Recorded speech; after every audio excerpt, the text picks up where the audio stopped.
Hey now! What is up, everybody? My name is Mike Brown, aka Review King MB, and I am here to talk about and review Avatar. And, well, hold on, let me just take this little cover off.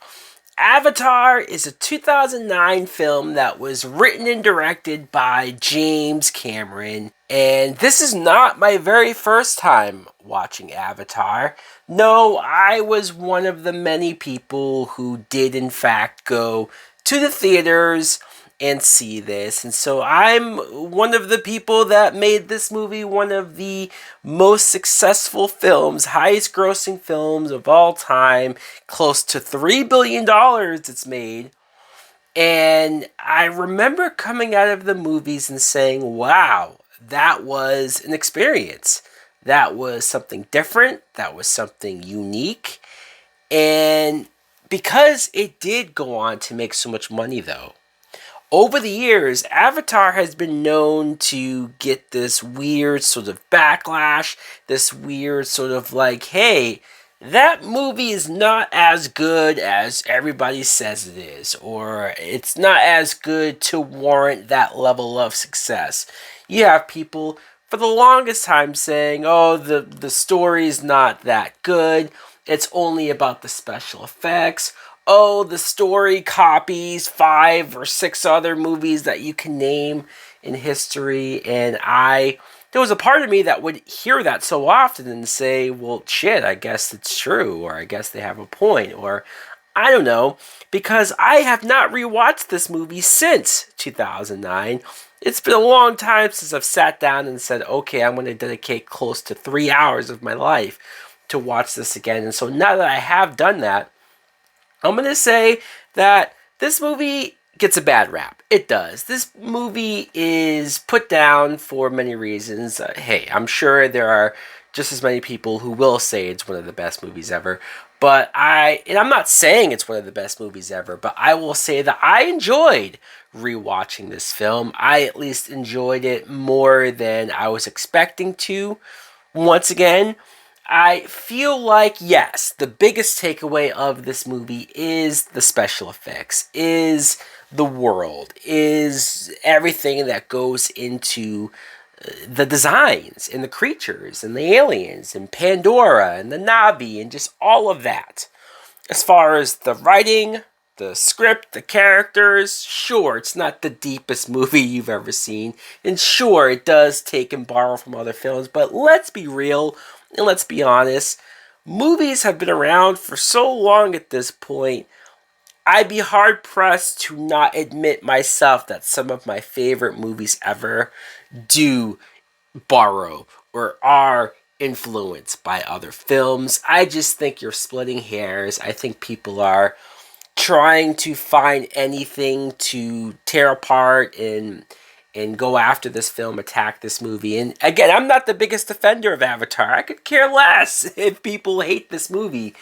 But I'm sitting here and I'm watching and I'm saying, no, like there's some really good stuff here.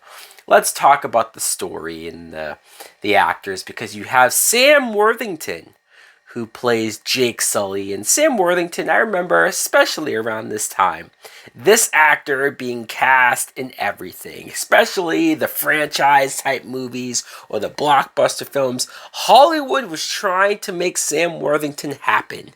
And I don't know if he's necessarily like happened. I don't know if he became the big movie star that he was supposed to, but he's fine in this movie. This is probably one of the better performances I've seen of him, actually, especially because his character is somebody that's paralyzed, he's in a wheelchair, and so you understand that as soon as he goes into his avatar, his alien body, I like the fact that he starts off very much like, hey, I get to walk, I get to run around, I get to do things that in my human form I can't do anymore. So I like that attitude that he comes to it.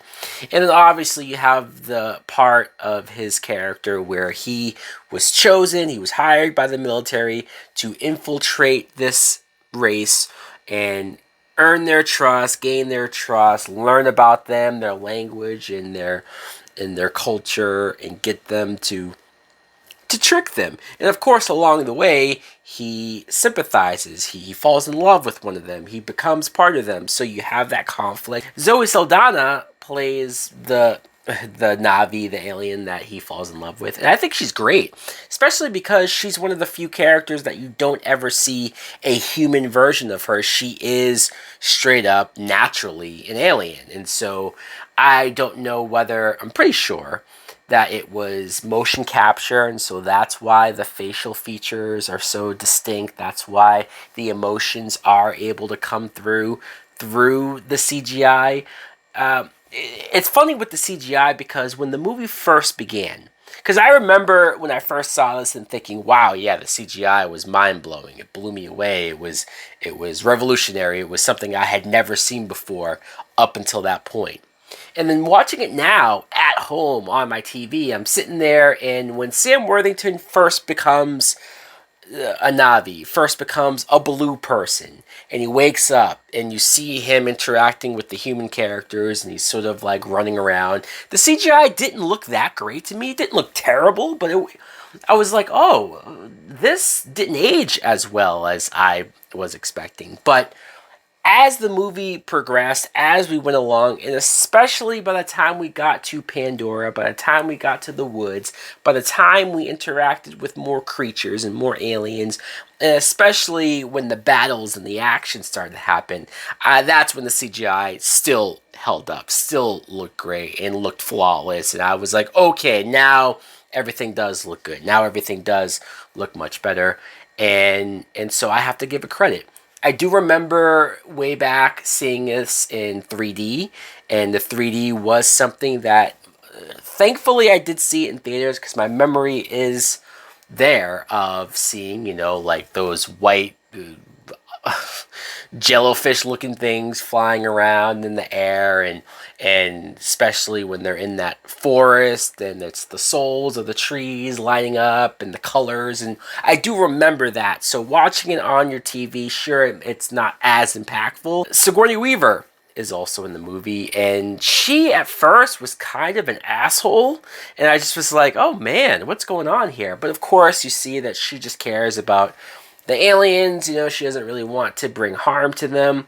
But there was a lot of other actors in the movie that are very basic, very bare bones. There's not a whole lot of characterization or characteristics to them that make them all that interesting. Like Michelle Rodriguez just kind of plays Michelle Rodriguez.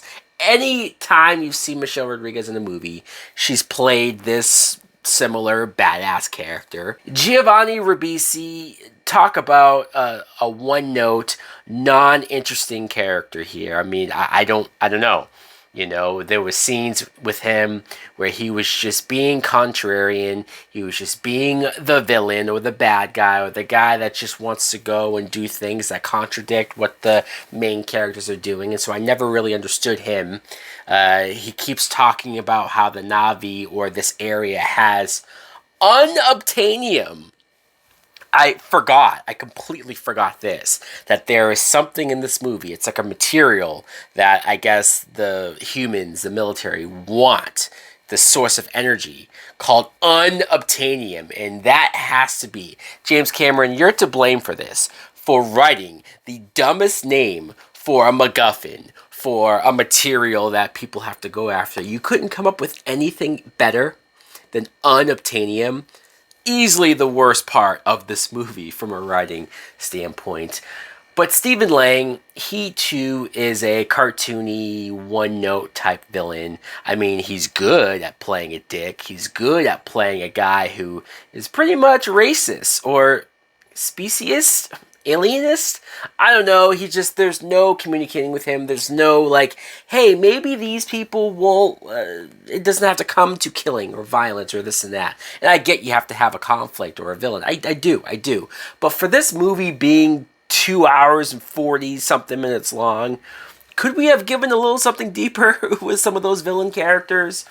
I did enjoy the scenes of them interacting, like having to bond with those flying creatures, although at first it does kind of look like they're physically forcing themselves onto them, like, hey, take it, you're mine now. It's kind of weird.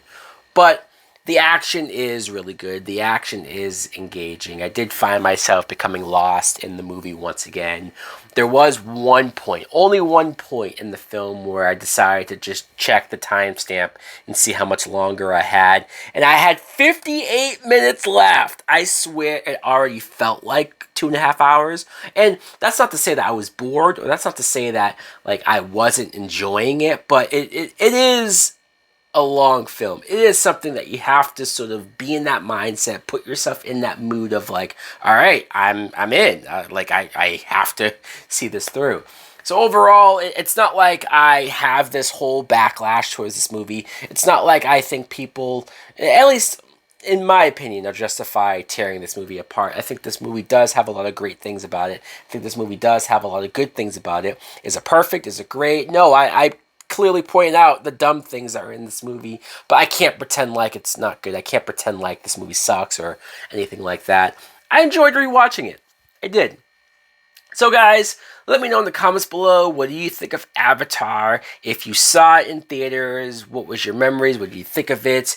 Or do you just say, no, I don't care for the movie. I have made up my mind. I don't even want to rewatch it. I understand. Thanks for watching. Like, comment, subscribe. Later!